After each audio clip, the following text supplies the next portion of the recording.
हे लोगोफोर दिनैनिबो गोदान मोनसे सर्ट आपडेट भिडिअआवहाय नोंथांमोनखौ गासैखौबो बरायनो थालायबाय।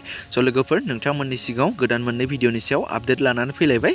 स' नोंथांमोना भिडिअखौ आबुङै मिथिनो थाखाय जागायनायनिफ्राय जोबजासिम नायलाङोब्लानो जाबाय। स' गिबियावनो दङ फैबाय थानाय 2025 आव जायजौ सिनिभार्स प्राइभेट लिमिटेड प्रडाक्शन बेनारनिफ्राय गोदानै फैनो गोनां मोनसे आबुं बर' सावथुन, जाय सावथुननि मुङानो जादों लाइट केमेरा एक्शन।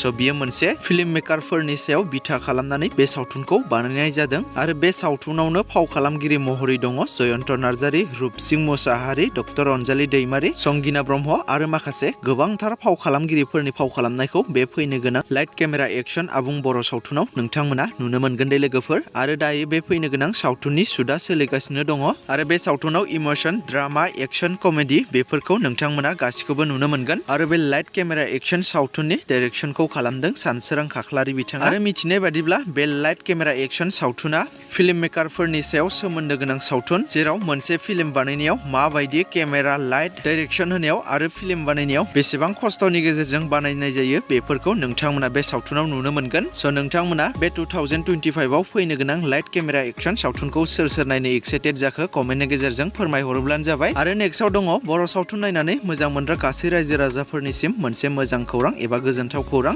बे बोसोरावसो लेहेर फिल्म प्रडाक्शन बेनारनिफ्राय दिहुनजानाय दाहाल आबुं बर' सावथुनखौ निउ बयेबाव हगारनानै होबायदि लोगोफोर। स' नोंथांमोना बे दाहाल सावथुनखौ जायफोरा सिगाङाव नायाखैमोन बिथांमोना गुगोल प्ले स्ट'रनिफ्राय बे निउ बयेबखौ डाउनलड खालामनानै दाहाल सावथुनखौ गावनि मबाइलावनो 120 रां पे खालामनानै नायनो हासिगोन दे लोगोफोर। स' नोंथांमोना सोरबाफोर नायनो गोसो जानानै दङब्ला बे दाहाल सावथुनखौ निउ बयेबनि गेजेरजों नायहैनो हासिगोन। स' बिदिब्ला लोगोफोर दासिमनि सर्ट आपडेट भिडिअआ बेखिनियानोमोन। जुदि नोंथांमोना भिडिअखौ नायनानै मोजां मोनदोंब्ला लाइक खालामदो आरो बेफोरबायदिनो माखासे फैनो गोनां माखासे बर' सावथुनफोर आरो मिउजिक भिडिअफोरनि आपडेटखौ मोनबाय थानो थाखाय चेनेलाव गोदानै नायदोंब्ला चेनेलखौ साबस्क्राइब खालामनानै खाथिनि बेल आइकनखौबो अलाव प्रेस खालामना लायोब्लानो जाबाय।